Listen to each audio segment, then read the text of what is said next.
Okay, Jeremy, can you tell us why it's important to focus on the individual and not the group?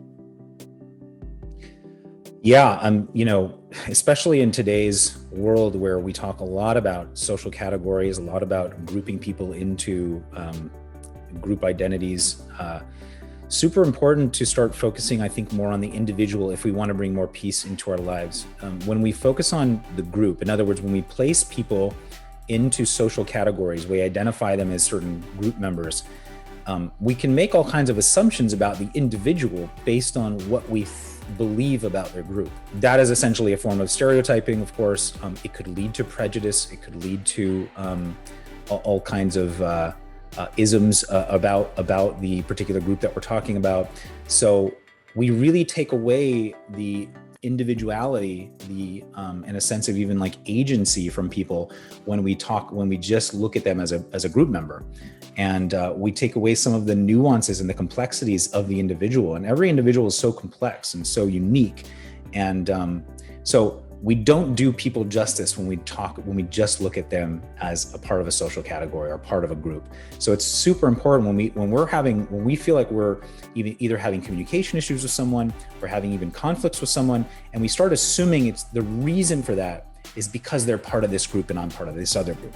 If we start making those assumptions and we're stereotyping them based on what we think their group does or doesn't do and the way they behave and all that stuff, we're playing into this belief system about who individual group members are, not as individuals, but just as these representations of a social category.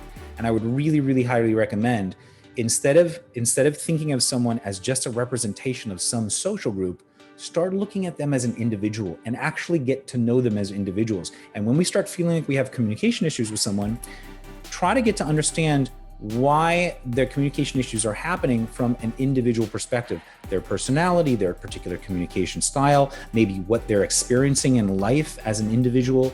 All of those are really important. And the minute we stop trying to investigate what's going on at the individual level and we just make assumptions about the group, we get ourselves into a place where we're reinforcing our own beliefs. You see, they do think like that. You see, they do communicate like that. You see, they are like that because this person's showing me.